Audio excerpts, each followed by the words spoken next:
Hello, everyone, and welcome to Scary Stories We Tell. I'm one of your hosts, Chris Dashiu, and I'm joined by one of the other hosts of this show, though there seem to be more than just one at this point because we're all over the place doing our own thing. Your friend and mine, Emma. Hello, hello. Hi. Hi. How are you? How are you? How are you? I'm good. It's been a minute since we've done something that wasn't a Surreal Tube episode together. We've been, I wouldn't say stuck, obviously, because there's nothing bad about it, but we've definitely been in a circuit for a while. We have not done just a me and you episode in quite some time. So if you've done this episode, you know that we're not doing a Surreal Tube episode this time. We're going to be talking a little bit about haunted states, which is a thing that Jess and I used to do. And I'm not saying Jess and I won't do it again in the future, but the things we do on this show aren't necessarily one person is expected to always be there, other than yours truly, apparently. So I will always be here. You have to be. You're contractually obligated. I guess so at this point. Yeah. So on this episode of Scary Stories We Tell, we're actually going to be talking a little bit about a state that, one of the two of us in this episode may or may not have a little thing that they know about it because, Emma, you may or may not at one point in your life have lived in New Jersey. I do. I have, and I do, and I hope I don't have to forever, but fair. Yes. That's fair. That's very fair. As I'm sure you know, it is the most densely populated state of all of the states in the United States. And it is third in income rank as well. So, ladies and gentlemen, cost of living, man. So stuff out here. That's fair. I mean, only two more states are higher than New Jersey, Massachusetts. And do you want to guess the first one in terms of income? The highest income in the state, highest median income. Is it not one of the two biggies? It's in the Northeast. That's all I can tell you. Is it New York? It's Maryland. Maryland, yeah. I knew that they were high. I knew that they had a high cost of living, but I didn't know that they were more than New York. No, that's their income. Oh, That's the income rank is third. Yeah. Damn. Now the median household income in New Jersey is about $62,000. So, and that's not enough to get. It's not enough to get an apartment. That's for sure. The median household income in New Jersey is $82,000, which is a lot. That's better. Yeah. But we're going to be talking about the state of New Jersey, not about the fucking income or any of that nonsense. Which is scary enough in and of itself. Right. It's such a populous state. No, we're going to be talking a little bit about haunted New Jersey, and not necessarily just haunted things, but not just ghosts per se, but, the way we do these episodes, if you've never been on one of them before, which Emma hasn't, but Emma already knows what's going to happen. But if you're listening and you don't know what this is, we're going to sit and talk a little bit about some stories from the state of New Jersey that are weird, spooky, strange, maybe true crime, maybe not. I don't know what Emma picked. I know what I picked. I'm not giving away what I picked by saying any of that because that's a pretty wide range of things. Yeah, I would more or less guarantee that we're not going to talk about the Jersey Devil. I would assume you didn't pick the Jersey Devil because you live in Jersey, so you know. It's South Jersey. I'm North Jersey. I know nothing about it, honestly. Okay, well, first off, you could learn by researching. I didn't know if you used this as an opportunity, but it just seemed like the obvious choice. I didn't want to go with the obvious choice. Right. That was my thinking as well. It's like, that's the obvious choice. We're going to mention the Jersey Devil at some point. I don't think there's any way we don't, but yes, ladies and gentlemen, we will not be talking about the Jersey Devil any more than just saying, if you know of the Pine Barrens of New Jersey, you know of the Jersey Devil, and it's a horse creature that was the 13th born child of a woman who said, let it be the devil, and a devil baby came out and it flew away. Is that the story? Yeah, well, it's one of the many derivations, yes, but I mean, again, yes, that is one of the stories. For the third admitted state to the Union, named after the state, the Jersey Devil is a pretty well-known thing that, again, if we were doing a episode on Pennsylvania, I don't think we would cover the Mothman either. And when we covered Ohio, which the state that Pennsylvania borders, where the incident with the Mothman happened in Point Pleasant, is Ohio. Didn't bring up Mothman in that episode. We didn't talk about him any more than we're going to talk about the Jersey Devil here. What I'm saying is we do our fucking work here, and we're not just going to go, the Jersey Devil, folks. Because you already know that. This isn't for this show's not necessarily for beginners. You didn't come here without preconceived notions, and you have to know who the Jersey Devil is. So all of that aside to say these stories are not going to be the stories that you're going to find by just going and saying, what is the one most famous thing from this state? Because the Jersey Devil is it. So, Emma, I'll kick it to you first since this is the first time you're on one of these episodes. What did you bring to the table for this haunted state episode? All right. So I want to do a little bit of research, see what it was like. I first was searching up urban legends, which is how, of course, immediately Jersey Devil does come up. So I was looking for things like kind of like around that similar ballpark, trying to get something that I think I could talk about for at least 40 minutes. I landed on Clinton Road in West Milford. Have you heard about Clinton Road? These all sound like places in New Jersey. Milford. The township of Milford? Yeah, West Milford Township, I believe. I just, that's like a thing that people say in the Northeast. County, something. No, township. Nobody says township around these parts. I mean, I live in a township. Not every town is a township, but I live in a township. Right. It's like, what's the term that they use in New Orleans and in Louisiana? Parish. That's kind of their township term. So I just love township. If you asked me the difference between a town and a township, I could not tell you. Yeah, I don't. Yeah, I don't know that off the top of my head. I'm sure there has to be a difference. So Clinton Road in Milford Township. Let's break it down. Tell me all about it, because on the face of it, doesn't sound immediately terrifying. So there are a lot of really interesting things here. A lot of I want to say it's more of a collection of things than like a big incident. So first of all, it was interesting enough that somebody made a movie about it, 2019. It's not a very highly rated movie, but there is a movie called Clinton Road. And it was filmed, I believe, actually in New Jersey, which is pretty cool. So the funny thing about Clinton Road. So first things first, it's around 10 miles. It is a pretty long, winding, mountain-ish road. A lot of roads up here closer to the north. We don't have a ton of street lights when you're getting into some of the back roads. And what this street is known a couple of things that the street is known for, but one of them is that there are no lights. It is basically 10 miles? From what I understand, I haven't driven on it myself, but it wouldn't be the only one. There are a lot of roads up here that are like that. Okay, so it's this is like a country road type. The country road. Okay. I don't know Milford Township. I don't know the Milford Township, so I don't know. So this is is this rural, suburban? What would we consider this? So I think the majority of West Milford is more suburban. But that being said, New Jersey has its fair share of back roads, and you would not know that there was civilization nearby when you are on one of these back roads. So a lot of people have had different interesting experiences here. I will say, I do think the scariest thing upon all of my research of all the different things I wanted to talk about, there is one thing that I think is objectively the scariest thing. And that is that there is one traffic light that you have to wait 5 minutes for. It is literally dubbed. It has the record for being the longest red light in America. If you look up longest red light in America, it is on this fucking road, I swear. And you just happen to find it randomly. Congratulations. I just have to say, out of everything on the list that I want to talk about, that is easily the scariest. You heard of the road in New Jersey that has a 5-minute light? Horrifying. My God. Right this summer from Jason Blum and Blumhouse Productions. The longest light in America. What do we call, do you know what the name of the movie would be? This summer. Dead stop. It's like in her return to horror movies, Amber Heard in Dead Stop. Yeah, there you go. That's really good. Dead Stop. Yeah, the scariest part. You really set the bar high when you said the scariest part of this story is it's a 5-minute long light. I mean, I think that's fucking terrifying. I don't know about you. It's fair. All right. So, within the different amount of interesting things that happen on this road, there are things such as sightings of ghosts, strange creatures, as well as gatherings of witches, Satanists, and even, unfortunately, the Ku Klux Klan. So there's quite a bit that's happened on this road.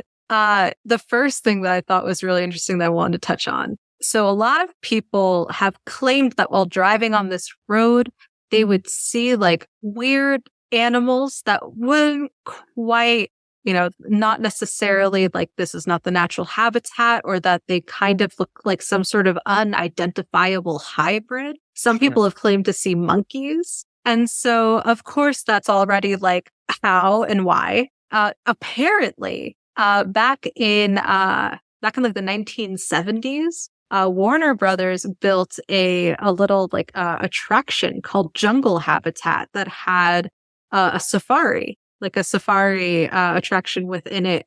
And apparently it contained over 1,500 animals. It did not last very long.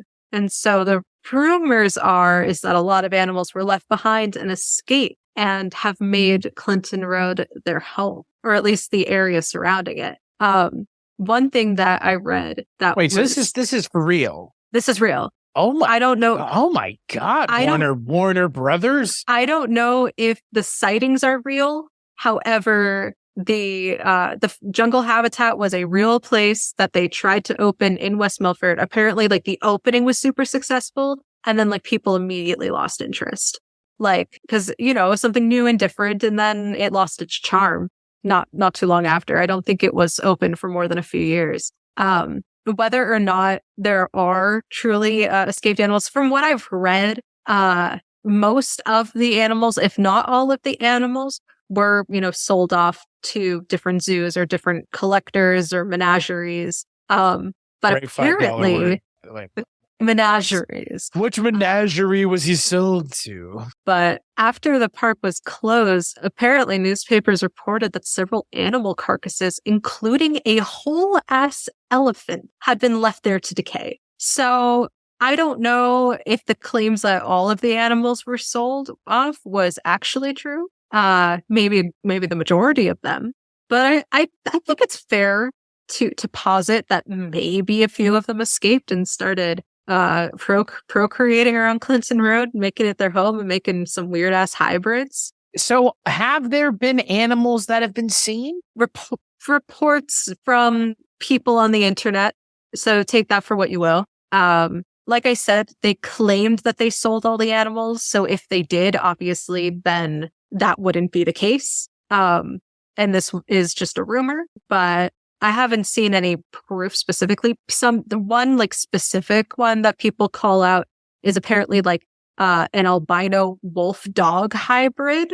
Apparently is something that's been spotted there, as well as I said, like monkeys have apparently been spotted. But I have yet to find evidence for it. But I do think, imagine just abandoning this park and like people are like coming to reclaim the land and they just find like a fucking elephant carcass. That's horrifying in and of itself. I think it's pretty fucking insane. It is. So, I mean, I don't know. What do you think the likelihood is that they didn't sell off all of the animals when they closed? Some might have escaped. I think that's possible. I mean, it sounds like some sort of like really ramshackle bullshit thing anyways. And what's surprising is you said Warner Brothers. So that's interesting. I think what's interesting is that it probably has some level of truth. I mean, like, what were all these people seeing if not for maybe some? I mean, look, like, I don't know. Like, if these things were escaping, what's to say? I don't know. It would be a real shame if something hadn't escaped, because that would make I mean, I don't know. It makes for a good story, if nothing else. I think that there is the strong possibility that it was simply a rumor, and then people submitted stories online of, fake encounters. And it's like people didn't know that this place was there and that it existed and that it was. Yeah, this wasn't under wraps. Like it was a big attraction at the time. I wouldn't doubt it if the sightings are false, but I don't want to discount the fact that it's very likely that at least a few animals escape. This does not seem like something they poured a lot of money into. It seemed like something that was thrown together as like just as like a test to see if it would work out. But I guess for me, the animals could have escaped when the park was open, right? That's true too. Yeah. I mean, I think if anything, this sounds like some sort of like ramshackle bullshit. So I don't know. I mean, I'm assuming that there were probably reports that people had of animals at the time this place was open. And sure, rumors run amok, but like those rumors have to be based in something. And I'm sure some animals, small animals did get out. Maybe big things didn't escape. But That's not what we're Definitely talking about. That We're talking elephant about carcass definitely didn't. right, but like we're not talking about like big animals. We're talking about like could something have escaped and gotten out, and therefore people are seeing it, 10, 20, 30 years later, they're still seeing these animals roaming around. Yeah, why not? I find that not that hard to believe because this doesn't sound like the most well-run thing. Let's just put it that way. And even the most well-run zoos have animals escaping. Look at the Dallas Zoo that they had to shoot a gorilla that escaped. Look at is it Cleveland or Cincinnati where Harambe was? I mean, again, and someone fell into the thing and they had to shoot it. So even when they're able to control everything, you can't control everything. So as Ian Malcolm once said, life finds a way. If animals want to escape from a zoo, they'll escape from a zoo. I do think that most larger attractions in North Jersey are don't really have safety prioritized. Oh, right. Right. The Action Park, right? My goodness. Well, if we don't have to spend time talking about that, because I could talk about that forever. And I mean, what happened there, honestly, is probably pretty terrifying, and it probably is haunted. All the accidents that have happened there. But if you haven't heard about Action Park, there's like a whole documentary on it called Class Action Park. And I think that you guys could probably glean what it's about just from the title. Right. Right. But and I mean, Johnny Knoxville had a movie based off of it. Oh, did he? Yeah. Like where he plays like the owner of the park. Yeah. It's fine. But yeah, I mean, New Jersey, everybody. Love it here. I didn't know that New Jersey had a weird New Jersey website dedicated solely to New Jersey. Oh, it absolutely does. Because I used to have a weird Texas book when I was a kid, but like it seems like all of those are gone and Weird New Jersey persisted as if it was the only one to have ever existed. Because it is weird here, objectively. And subjectively. Well, I think if it's objective, it's like inherently also subjective. That's fair. I think. Don't hold me to that. I do love New Jersey. I mean, I've never been to, no, I have been. I'm trying to think. I guess Cropsey's not New Jersey. Cropsey's Staten Island. So, but that's, in the same area, right? New York, New Jersey. You guys border one. And so anything else on Clinton Road other than escaped animals? Oh, I have way more. Oh, God. Okay. I'm going from like least crazy to most crazy. Oh, good. So the least crazy is animals escaping possibly from a zoo. Oh, yeah. Owned by Warner Brothers. Again, like to point this out. Warner Brothers, as in Warner Brothers, right? As in Warner Brothers. Warner Brothers, yeah. Yeah, that's fucking wild to me. That's maybe the craziest. I've never heard of it too. Like, I mean, obviously, like it closed way before I was born, but like, I feel like that would have come up at some point. Like, oh, you remember that old Warner Brothers jungle habitat in West Milford? That never came up. No trace of it. I've never heard of it.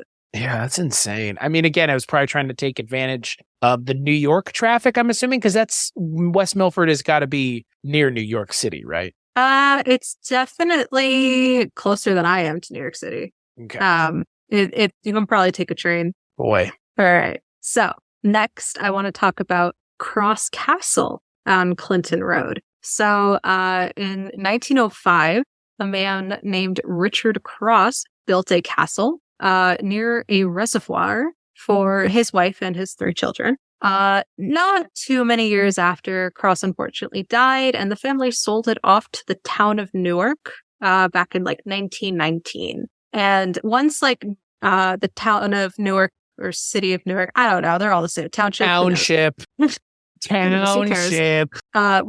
it was seized by the state, they wanted to repurpose it since the reservoir was right there. And so they started stripping all of like everything that wasn't basically the stone walls. They took all the doors and all the knobs and all like the windows and even the roof, and they repurposed it for they sold it off to like other contractors for building homes, which is quite interesting. So they basically tore this thing down. And all that was left was basically just like the stone structure, the stone walls surrounding it. And during the time that this was all happening, it wound up becoming quite a hot spot for some interesting local gatherings. You had everything from like drunk college kids like going to party, all the way to Satanists and the Ku Klux Klan, would take advantage of this, despite it being owned by the state at this point.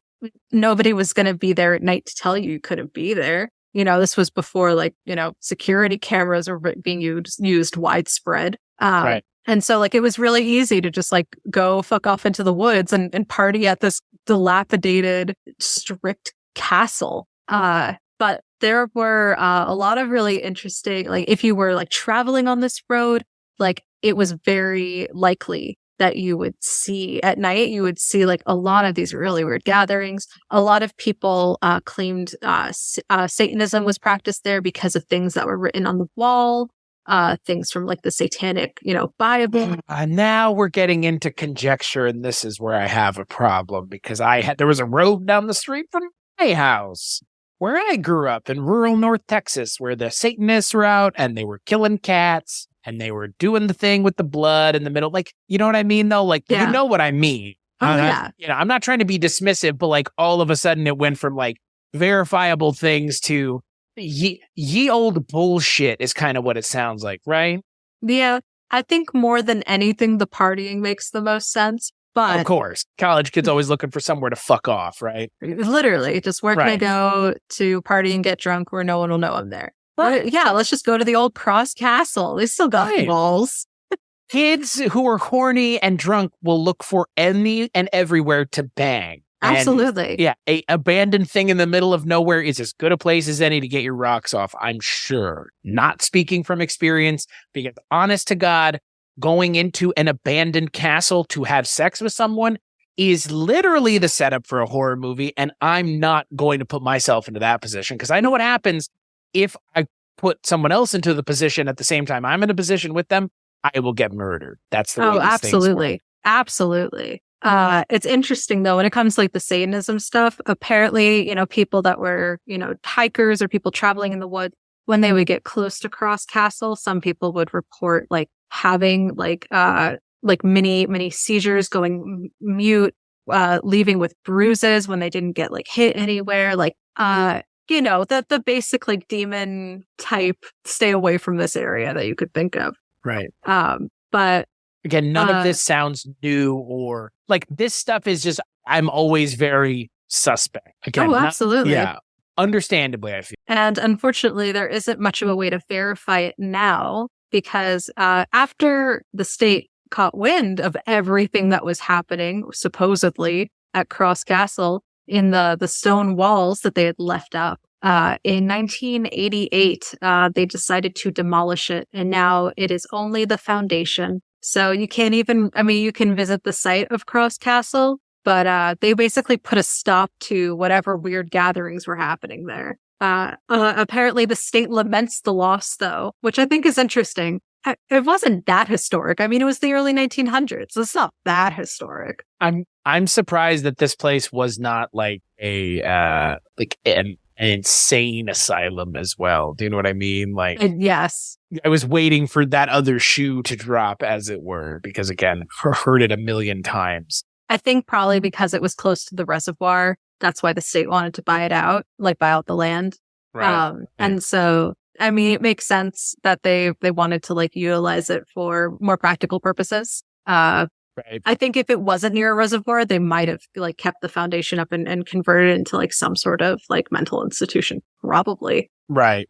As it's just location, man. Location. Yeah. So, like I said, I still got more for you. Keep going. I'm listening. I'm listening. I'm here. I'm listening. So now we're kind of getting into a little bit more of, I would say more of the ghost story territory. So a few things that happen on this road.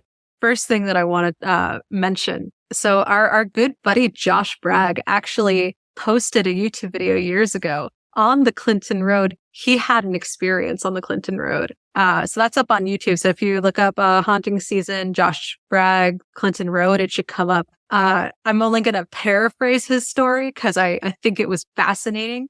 So a lot of people report seeing a ghost truck. And Josh is one of those people that has claimed to have an encounter. Wow. He had gone to a bridge on Clinton Road, which we're going to talk more about in a bit. I'm going to message him while I'm listening to you. I'm going to message him because I'm sure he'll Ask him message if this me. shit is real. I want to know if that was real or if he was just making shit up for a fucking YouTube video. I need to know, is that a real thing? Ask about the fucking ghost truck. I was so hyped when I saw that it was a haunting season episode. I was like, yes. He has his notifications silenced. Should I notify? I'm going to notify anyway. Oops. I went for it. Oopsie. Probably asleep. John, he's 2 hours behind us. It's past midnight. I can't sleep. He's a busy dude. No, he's 2 hours behind us. Yeah, it's past midnight for me, which you says live that forward. He's West Coast. They live on a different time zone. If it's 12:30 for me, that means it's like what, like 9:30 for him to sleep. Yeah. Well, he didn't respond, so I won't be able to give you an answer to your question anytime soon. Well, I'll know eventually. Sorry, listeners, but I'll get to know, hopefully. But yeah, so apparently he was suckered into going onto Clinton Road. I believe he was the one driving, but like his friends were like, or like there was one friend who was like, hey, like we should go here. There's like creepy things that happen on this road. We should all go. And so they do. One of the things, I'm going to talk about the other thing a little later because I think it's potentially a little bit more interesting. But this one was basically like, apparently if you like pull up to the side of the road, like near this bridge, which happens to be next to a curve in the road referred to as Dead Man's Curve. Of course. So we love that. Of course. I was trying to find statistics of like how many people have actually died on Clinton Road, and I could not find it. A lot of people claim that like a lot of people go missing on Clinton Road. A lot of people have died driving on Clinton Road. I could not find any like actual like articles in regards to that. I'm sure it's happened. But that's like saying I'm sure that someone has crashed on some road in my town. Like, yes. Probably. Right, but you know what I mean. You know what I mean. That's a fair bet. That's a safe bet. I wish I could tell you if it was like a disproportional amount of like some crazy number. I've seen people throw out random numbers like 200 people have died, and I was like, "Where are you getting this from?" Right. Yeah. I was trying to back it up. I could not find it, but apparently a lot of people had died on this road. That being said, so if you like pull over and you're in your car and you like turn off the car and like you wait, eventually you will see a ghost of a truck barreling towards you, like the headlights and all. And apparently, like it will, like allegedly, some people claim that like if it like goes through like your car, like it'll suck out your life force and you'll all die. We love that. Some people say that like it vanishes. So like the truck will come like straight towards you. Like it will try as if it were like trying to run you off the road. And so this happened allegedly to Josh. And he like turned on the car, had to put it in reverse, had to like swerve off the road to like dodge this fucking ghost truck. I wish I knew how a truck dies in order to make a ghost. Sure. But then after that happened, his friends were like, we should try it again. And so they did. And then it came from behind them. And like the same fucking thing happened. And they had to like run off the road. This poor car. I highly doubt it was approved for off-roading as much as they probably did that night. I want to know if Ghost Truck is real. I want to know if he made up the story. Other people have mentioned Ghost Truck. But I want to know if this actually happened and if Josh thinks it was an actual ghost or like just an actual, or if it was like a real truck and they were just on like the wrong side of the. What do you think? I mean, again, I'm more interested in this story. I know. Well, I mean, I don't know. I think for me, this is one of those things where it's like, it's a good story. Right. Like the way, like if you listen to his haunting season episode on it, I love the way he tells stories. It was very much better than how I did. It was very engaging. And sometimes he does just like to write, creepy stories. I can't tell if he was framing it as a true story or if this was an actual experience he had. Sure. I can't tell him. It's Josh. He's an upstanding citizen, so I'm sure it's real. Yeah, I'm sure it's real though. He's not on the level guy. but I want to know what he actually thought if it did happen. I want to know what he actually thought it was looking back on it. He's 'Cause never mentioned that apparently story to me in recording, so I'd be curious. I'm curious now as well. Right? I gotta know if Ghost Truck is real. Ghost Truck. So what All else on Clinton Road? Anything else? Or is there more? I got 2 more things I want to go Oh over. my And then passing God. the ball. I did Yeah, research. You're not even you're getting one this episode, but it's like one with like 8 different things. So it's kind of like I'm waiting for the cryptids. I wanted to. Well, I mean, the escaped animals is probably the closest we're getting to cryptids. Yeah, I mean what that may have yielded was people misidentifying normal animals as cryptids, if anything. I mean, when I hear albino wolf dog, I'm just is that just a white wolf or like or a husky? Yeah. It's like an Somebody's albino husky. dog. There are plenty of white dogs. They're not necessarily albino. Like, are you sure it wasn't just a husky? Plenty sure. But so as I mentioned, so there's this bridge near Dead Man's Curve, which is also where Josh's story takes place. But this one I've heard from a lot of different sources. This is referenced a lot when talking about Clinton Road. This is like the ghost story that people bring up the most. Now, it's about a little boy. We love a little boy ghost. Iconic, truly. I wish I could tell you exactly how he died. I've seen a couple of different like stories in regards to it. Some people say that he was sitting on the bridge and he fell off. Some people say somebody pushed him. Some people say that he was hit by a car and he fell off the bridge. A lot of different stories, but regardless, he somehow died on this bridge and allegedly fell into this river below. Okay. And so the legend has it. And this bridge doesn't have a name? As far as I know, Okay. it's just if you look up Ghost Boy Bridge in Clinton Road, it should come up. So that's it. Okay, gotcha. I don't know if I highly doubt that's the official name of the bridge, but that's how, if you want to know more about it, that's how. But the story goes that if you stand on the bridge and you throw like a penny or a quarter into the river, the ghost boy will throw it back to you. I think that's really fun. I think like if it's gonna be like something, I think that's a fun experiment, like a little test of courage with low stakes. Some people do say that you might feel like you're also getting pushed, but for the most part, from what I can tell, the spirit seems relatively benevolent and he doesn't want your change. Interesting. And so Josh had that experience as well in his story that he told. And he said that after they threw a quarter, they like, got back into like their car and then the quarter hit the roof of their car or something. So that's a strong arm. Okay. That ghost has a strong arm. I was also watching a YouTube video. This happened during the day of these like 2 people that were exploring on Clinton Road, and they were underneath the bridge, like looking at the river. I don't know exactly what they were looking for, but they did catch one thing on video during the day, and that was literally like over like the side of the bridge that most people like throw stuff over. There was like a plop in the water, and it's hard to tell if that was like a fish or maybe somebody was up there and they threw something.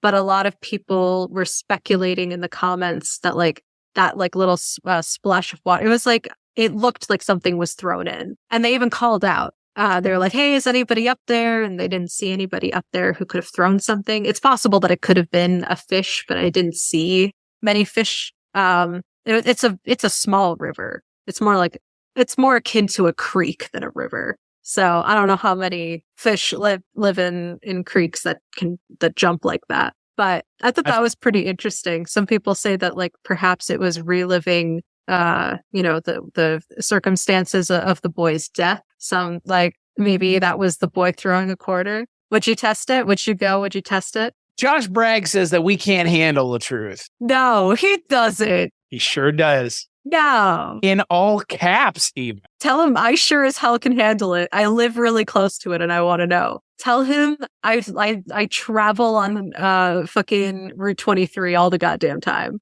Emma's right there. Emma wants to know why you're lying. Are you lying or not? I'm just Josh Bragg. He doesn't. That man has a lying bone in his body. I will say this one road, which has its own Wikipedia entry, sure does have a lot of stuff. I know. That's why I chose it. I wanted there to be like a lot of like little.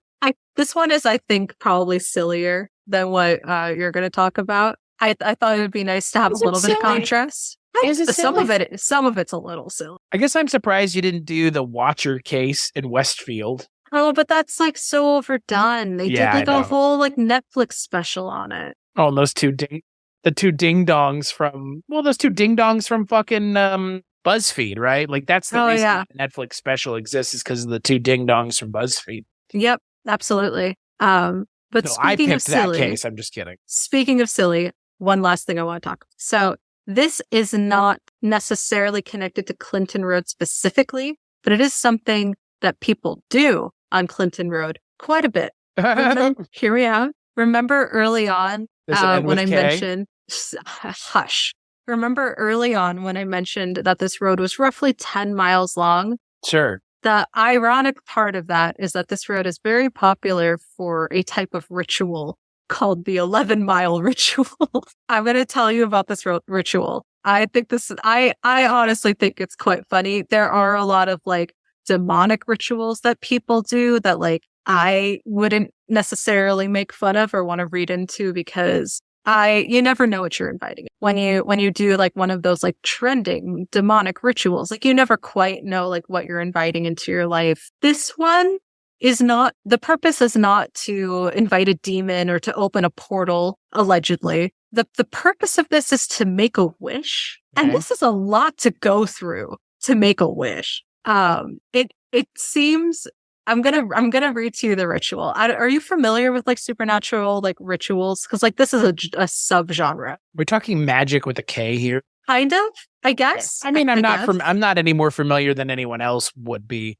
I have not searched it out to understand it, no, but I am amenable and my ears are open. So, most rituals, I don't want to say most rituals, but this type of brand of ritual, they're mainly like trending challenges. Like they're demonic rituals disguised as challenges. And so it's like a test of courage. Most of these things are framed as like a test of courage. And like, it'll be like, cut off a lock of your hair and a fingernail and place it in a jar and whisper satanic sayings over it and seal it with wax and like, then light a fire and throw it in the fire. And then you're opening a portal. Like it's like a step-by-step how to do something for a specific outcome. This one is allegedly to make a wish. I wanted to, there are YouTube videos galore of people doing this challenge on Clinton Road specifically, because apparently it is considered one of the most haunted roads in America. Part of me sort of doubts that. I think that where that comes from is because of Dead Man's Curve, and people think that like hundreds of people have died, and there's no evidence of it. But if you look up 11-mile ritual Clinton Road, there are so many videos. Most of them are, I did it wrong on purpose, which I also think is funny. But basically, the purpose of this is that you follow these steps while you're driving down the road. And by the end of it, if you do it correctly, you're able to make a wish, and that wish is supposed to immediately come true. I think when it comes to making a wish, I think I'd rather go the slow and steady manifestation route, because this ritual is ridiculous. And the people doing it, I was watching one video. Oh my God, this guy, it was so clear that this guy was bullshitting. Emma. His Emma. energy. The yum yucker, Emma. No, like I know. I was basically live commenting to Jan as I was watching, and I was like texting as I was watching it. He was like, oh my God, guys, this shit's so fucking scary. Like that's what he was doing. It was like, that's a line. That's an actual line. Sure. Yeah. Which was really funny to me.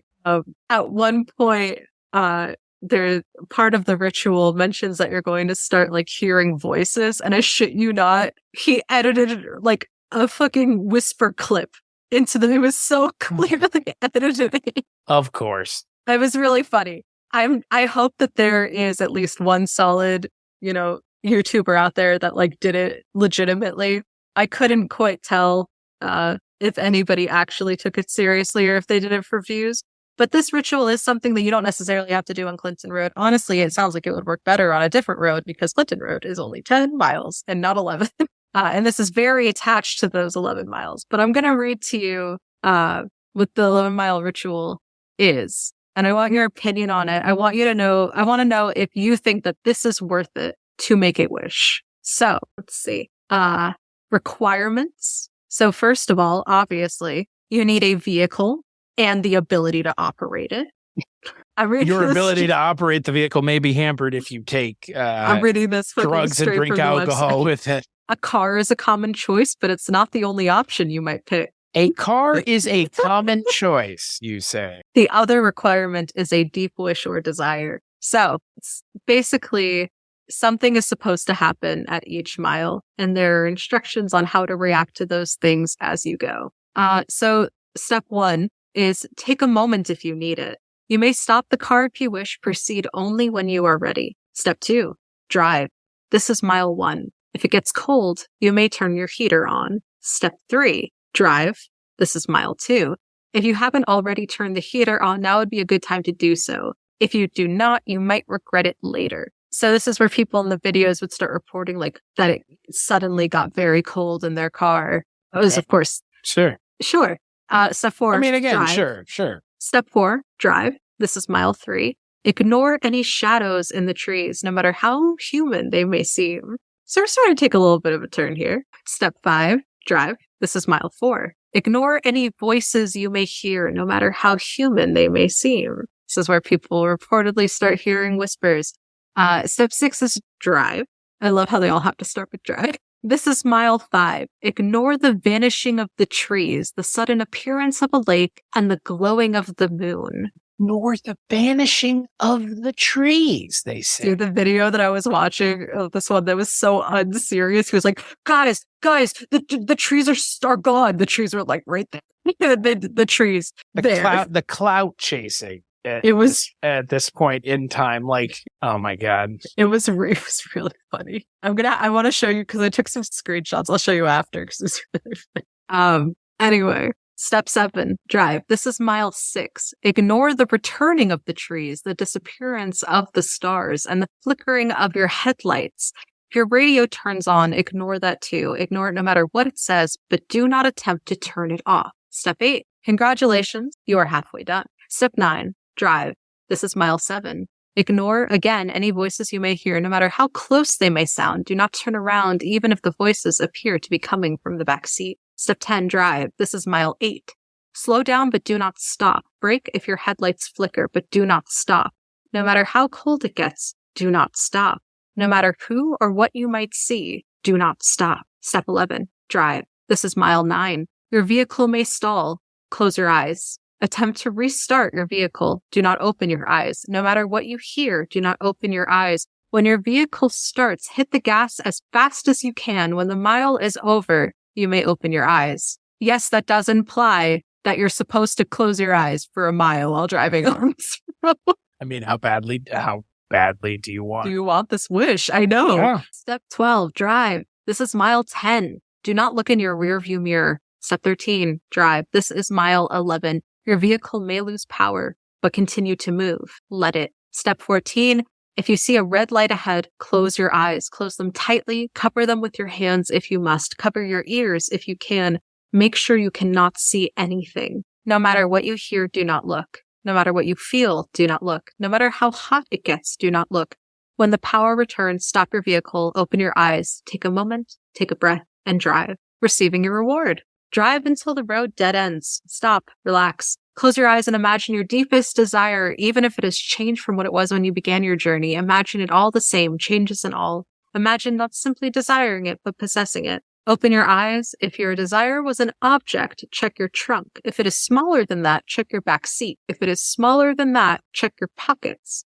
If your desire was non-material, return to your life and check there. If it does not appear immediately, wait, be patient. It will come. Do you think that's worth it? I mean, I didn't hear about any blood sacrifices. I know, but there's something about close your eyes and don't open them until the mile is over. Really, God. If you scroll down there are comments where it's like, I'm getting my license next week. I'm going to try this. These poor kids. I mean, the scariest thing about this is people following this thing and then running off the side of a fucking cliff. I mean, I feel like ultimately these, like you kind of already mentioned, it's like a rite of passage thing, right? More than anything, I as somebody who believes in manifestation, this is such a roundabout, obnoxious way to do it. Yeah, but it's not surprising though, at all. I feel like, I mean, it's one of those things where you're, again, like you're not actually expecting anything to happen, but by going and doing it, you're part of it. I just find it fascinating that so many people choose to do this on Clinton Road.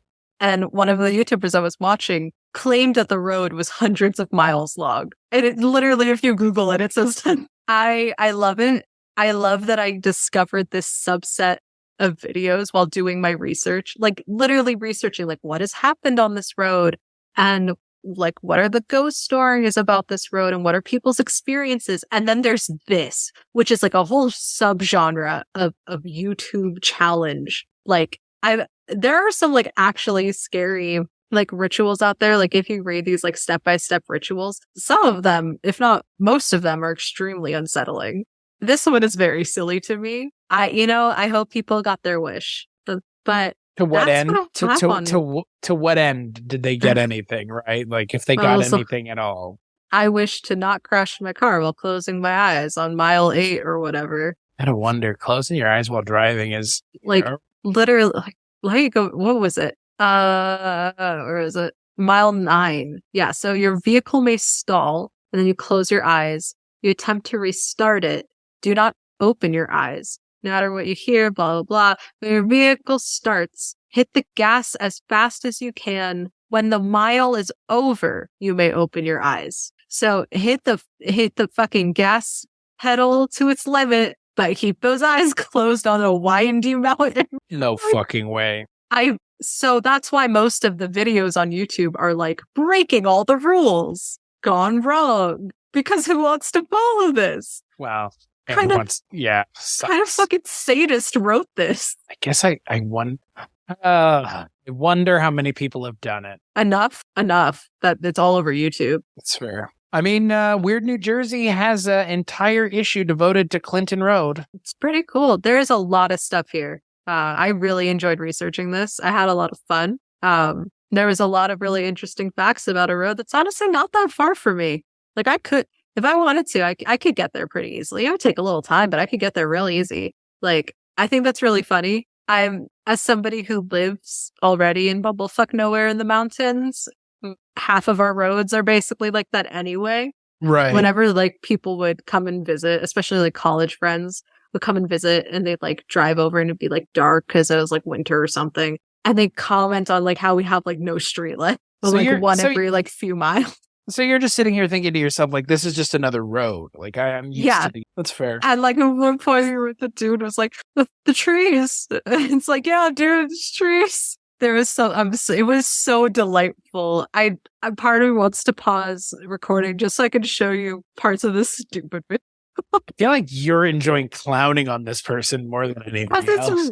Listen. It's clout chasing content. It so clearly is. Yeah. I was talking to my wife about this recently. Mike from Charm City Paranormal and I kind of touched on it. The cloud chasing paranormal times are here for the foreseeable future, and it sucks because there are so many people that are making paranormal content that are like not remotely serious. And they're taking away from other people that are. Like I said, with the one video that I did watch, that one had 3.8 million views.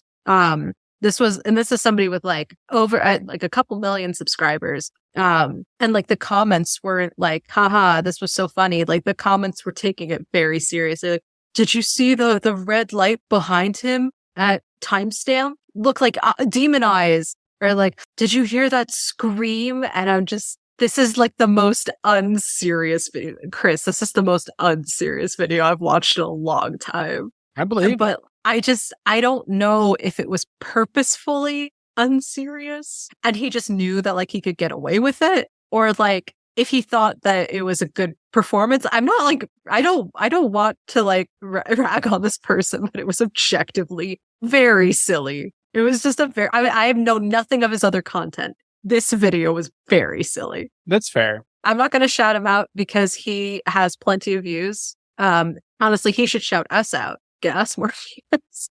But anyway, that's what I got at Clinton Road. So I found a couple things. So much for one.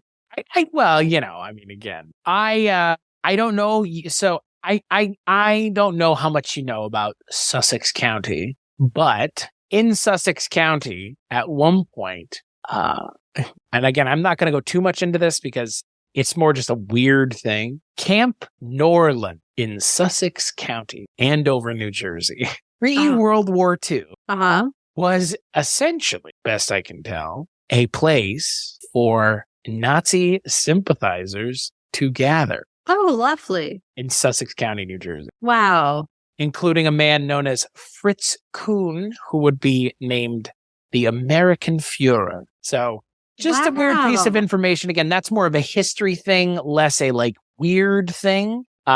So this was also the place where the American Nazi Party, I call them that, or these, whatever they were claiming to be, they invited the Klan at one point to... what is it with the Ku Klux Klan? No, the Klan. Yeah, the Klan showed up and they had a nice big rally together with the Ku Klux Klan in Sussex County, Andover, New Jersey. So just wanted to put that out there for you, since I know Sussex County is probably near and dear to everybody's heart, at least if you live in a certain part of New Jersey. However, all of that near aside, and dear to mine. I'm looking up how close Andover is, as I know it. I just don't know how close it is. So for me, I wanted to bring up two things. One thing that we've kind of already talked about, and another thing that I feel like is just worth mentioning. I mean, it's pretty close.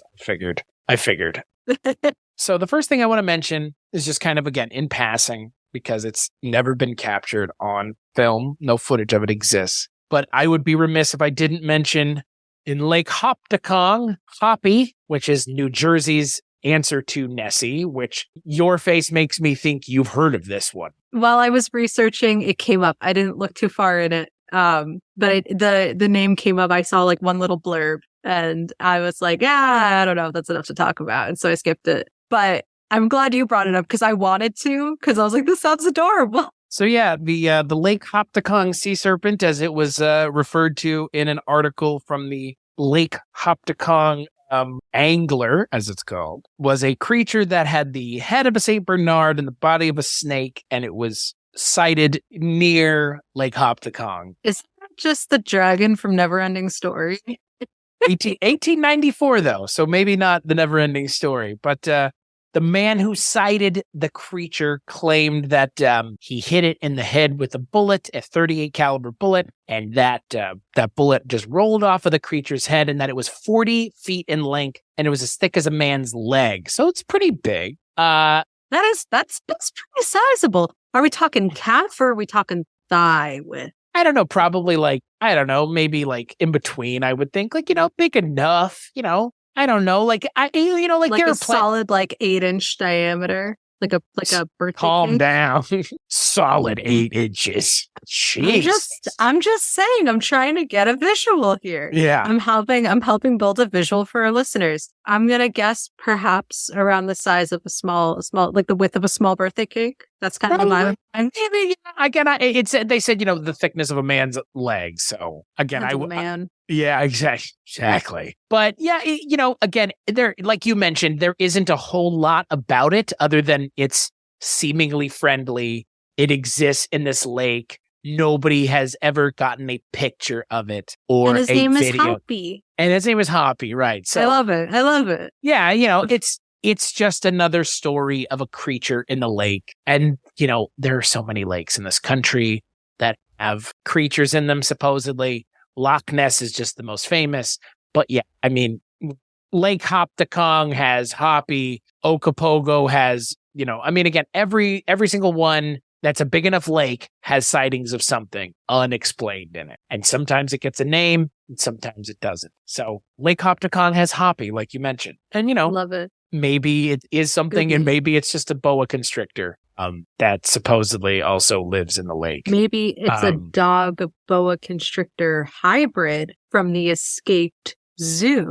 Yeah, there's supposedly at one point a boa constrictor slithered into the lake at one point, it would seem. They keep mentioning it in one of the articles I read about. So I don't know. I mean, maybe it's a boa constrictor, but boa constrictors don't have the head of a St. Bernard. So no. I mean, hey, a lot of people call snakes long puppies. Wow. Who calls them that? Mainly millennials. Okay. Of course. So the story I did want to talk a little bit about, you've kind of already mentioned it. It's something that I kind of want to bring up because it allows me to tie into something I do want to talk about, along with talking about spooky stuff, is the story of the Black Doctor. And so the Black Doctor was, coincidentally, an African-American man by the name of James Still, who was a doctor who, after being told he could not practice medicine because of his race in the 19th century, he went where did he go, Emma? The most desolate place in New Jersey? Not Hoboken, the Pine Barrens. He went to the Pine Barrens to study medicine. Some stories say he went to study with the local Indians. Some stories just say he went because, again, seclusion. He went into the middle of the woods to study medicine, as you would do, I guess, if you were an African-American man who wanted to be in the Pine Barrens studying medicine. Of course, as some of the versions of the story go, he was lynched, he was murdered, he was killed, he dies in every version of the story. Well, that's depressing. Unless it's the story where it's the reality of what happened. And we'll get to the reality of what happened. But the story goes he was killed because people found out that he was continuing to do the thing that he was run out of town for. Okay. So this story sounds eerily similar to a story that Jess and I talked about on the inaugural episode this show, which was the Goatman Bridge, which is in Texas. It's in Denton, Texas. Ooh, I know about the Goatman Bridge. Right. This is that exact same level of nonsense. Okay. Because for me, and again, I'm friends with Becky Vickers, and I know what she believes about the Goatman Bridge, but I think, unfortunately for me, my feelings on the Goatman Bridge have always been, it's probably not anything. I think it's a lot of conjecture, and it sounds like a good story, but Old Alton Bridge sounds just like the Black Doctor story, which is someone of another race died somewhere, and because of them dying in that place, it is there then for haunted. And in this case, with the Black Doctor, James Still is supposedly helpful to people stranded in the Pine Barrens. So he is a positive force, as opposed to the Old Alton Bridge, otherwise known as the Goatman Bridge, which has a goat man that stalks the bridge. And, Bagans went to the bridge and got thrown 25 feet or some fucking nonsense. And again, as far as I know, Shane Madej from BuzzFeed Unsolved claimed the bridge because the goat man didn't challenge him, and now it's his bridge. Right. And I remember they went there. Look, and friend of the podcast, Candace, her family used to own the land that Old Alton Bridge was on. Oh, really?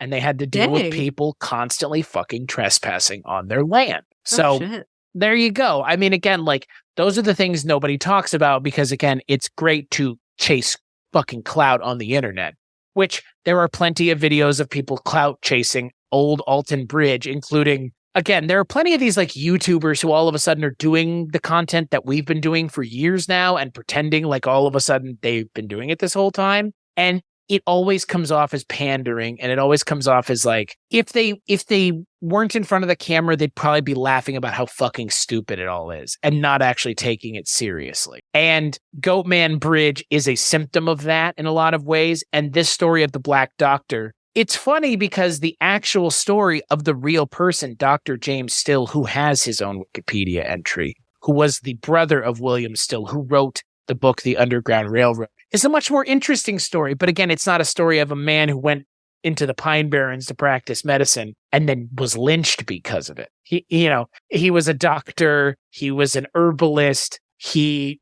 did something with his life that made a difference. And his life has been more or less, for a lot of people, boiled down to he was a Black doctor who white people didn't like him practicing medicine, so he died for it. And then he's a ghost that helps people. And I wanted to bring this up because, A, it's not really a story of being of horror in the way that we think about it. But what's horrifying about this story is there are so many of these places around our country that have these like concocted backstories that all sound the same. And what's weird to me is like, it's all so fucking lazy. Yeah. Right? Like shockingly lazy. Like, oh, he's black. And therefore him being black is the reason he gets murdered. And therefore now we have the angry ghost that, or in this case, I guess the helpful ghost, which in and of itself, I set that to the helpful black ghost of a black doctor helping. God. Yeah. Right. Like it. And that's my point. Like, again, like I'm not trying to be preachy in this episode, but I'm more trying to get at the idea of we as human beings have this weird shared complex of like the ghost of someone comes back to either torment or help. But it's always these like, it's always these weirdo stories in these weirdo places that other than the fact that someone invented this story, like the Goat Man Bridge doesn't have anything, I'm pretty sure. It's just a weird bridge in the middle of nowhere that got used for a while for something and wasn't being used anymore. But it definitely diverted attention away from the real problems in Denton, Texas, where there were actual crimes against African Americans taking place, I believe, if memory serves. Something about some African-American businesses being burned down or businesses catching on fire by accident and being blamed on African-Americans, if memory serves. Oh my God. Right. And so this is that same thing of like, well, okay, this guy doesn't have any actual interesting story. He was just known as the Black Doctor of the Pines. Like, but then it becomes the Black Doctor and he was lynched and it's like, now he's a helpful. It's like, whoa, like it's weird. And it's just this weird thing that always comes up. And that's why I mentioned it when you were talking about the thing on Clinton Road of like, and then it's the Satanists and then they're committing the blood. And it's like that same thing is like in this story too of like, it's the same reoccurring theme. And it's just very weird because again, like it's a horror of a different kind, which is using horror to mask real societal problems that were existing at the time that nobody wanted to talk about. So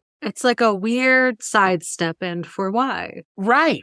Because like what is the purpose of it? Like, what are you trying to achieve? I guess they thought it would be sensational enough. It sounds fresh, I guess. Like maybe that, like, I'm trying to figure out like what would be like, why that story specifically, why this person specifically, if you're saying that like none of this at all even really happened. No, he died of a stroke in 1882 and was buried in a New Jersey cemetery in Mount Laurel.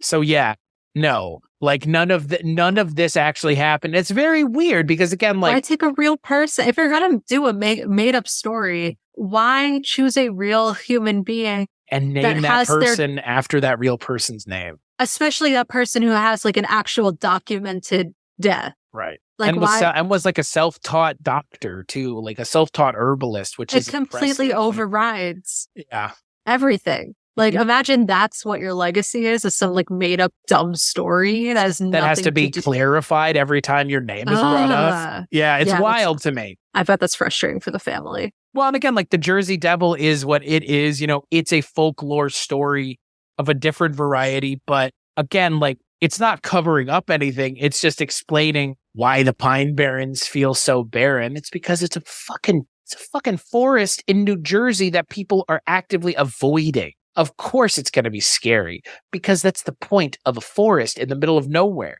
Like, you know, it's scary because it's isolated. Being isolated and remote is, I don't know, like that's scary in and of itself. You don't have to you don't have to do much to scare people when you're in the middle of nowhere at nighttime. You know, an owl can seem like a Jersey Devil. Not saying that's what it is, but I'm just saying it's easy to get misinformed easily when you're already in a highly suggestible state. I mean, that just comes from, I feel like I don't know if I've probably said this in like 10 different episodes, but it comes back to, you know, evolution and what we're trained for and like what has been like bred into us from, you know, centuries ago. And that was at night, we had to be more vigilant of our surroundings to protect ourselves. And in doing so, we are on high alert and we are constantly looking for faces or movement in the dark because that being prepared for those things helped us survive. And so the people that were more alert at night, the people that were able to spot more potential faces in the darkness, those are the people that survived and, you know, lived on to have kids and pass on those tendencies. And it's hardwired into us. And like, I'm sure there are plenty of people out there where that gene sort of passed them over. That happens all the time. But like the majority of the human race as a whole, we are hardwired to be scared of the dark because the dark is how we were most vulnerable during a time where literally we only had like ourselves and the people around us to protect us from very real threats when we were still prey. Like, even though that's not really that big of an issue for us anymore, I think doing that, but now being in the wilderness really triggers that for people. Cause like, that's where like the potential threats are. I mean, like it's bears or, you know, like mountain lions, like those are real threats. And then on top of that, it's all of the ghost stories and all of the true crime, you know. A lot of people said I read a lot for like Clinton Road that like a lot of like it said that like a lot of murderers would drop victims there because it was so remote. And like when you hear shit like that over and over and over again, on top of that instinct that's already hardwired into our DNA, of course we're going to be afraid of the dark. Of course we're going to be paranoid and be on high alert. If I was doing that fucking 11-mile ritual on a 10-mile road, I would also be probably pretty spooked if I was doing that alone in the dark. Right. I mean, like it just I'm making fun of in the dark. Like I'm making fun of it because of how because of how the video was and like how unserious it was. But I am the first to admit that like dumb shit will scare me. I'm not always the easiest to scare, like in the moment when it comes to, like a horror movie, but I jump scare easy. And afterwards, I am very paranoid. But like, I have no shame in admitting that. I couldn't do half these like fucking YouTube challenges that so many fucking people do. There are a lot of brave people out there that are willing to test the faiths. I am not one of them, but I love reading and watching them. Well, and I mean, again, like I said, like there's some of it's, I don't want to rag on cloud chasers too much, but tell me in a year if you're still interested in making paranormal supernatural content and we'll see. So that's... Let them enjoy the trend. Yeah, right, exactly. And yeah, so yeah, I don't know. And New Jersey is an interesting place. My stories kind of went in a different direction, obviously, but I like the silly. Yeah, I liked where you went. I think more just because you had it kept building on it. Like, yeah, I love the more that, I read about it. Like I picked this one specifically because so much was going on at this one location. Like, you know, the same way, like if you read about like a haunted, you know, prison, and it's like, well, this person, you know, killed this person, but then in this cell, this security guard beat this prisoner to death. Like it's more than one incident. As like mental institutions, like when you hear the stories of like why they're haunted, it's usually unless if it's like a one person home, it's usually multiple stories and like touching on all of those different instances and all of those different potentially paranormal experiences that all happen in this one location, I think really builds on the lore of it as a whole and makes it more interesting. I think Clinton Road as a whole is a little silly. I think because it's just an isolated road with no streetlights, surrounded by forest, right there up against the sides of the road. Yeah, it's creepy at night, absolutely. And because of that, it's been labeled as this big scary road, and a lot has come from that. And whether or not like the story, like Josh's story, is true, which apparently we can't handle. Allegedly, we can't handle knowing whether or not it's true. He says he wants to come on at some point and tell us. So tell him right the fuck now. I reserve the right. I reserve the right. If he wants to come on and tell us, he can. I want to follow up. Listen. Lest you forget, the way I started in podcasts was picking apart my best friend's paranormal experiences and spiritual experiences, and interviewing the shit out of him to get to the bottom of it. That's where my brain goes. As I love spirituality, I've grown a lot spiritually in the past couple of years, and I've really enjoyed that journey. And I'm much more open-minded than I was. That being said, just because I think that there are potentially things out there that we can't explain, doesn't mean that every experience is automatically true. Fair. I want to know more. Well, And, Josh said he has more to tell. So, at some point in the future, we'll have him on to talk more in depth about his experiences in New Jersey. But I think this was fun. I hope you had a good time. I absolutely did. Yeah, it's a fun state. We have some things. Weird New Jersey's a thing. So it's an interesting place. I really do love the fact that like the North and the South like are just so vastly different from one another. It's all grouped into one, and how people can have even like from like middle of Jersey versus like North Jersey, where it just slowly turns into more bumblefuck nowhere, and how like unsettling that is for people that are in more of like the suburban urban areas. Right. It's a very diverse state. The state with the Jersey Devil.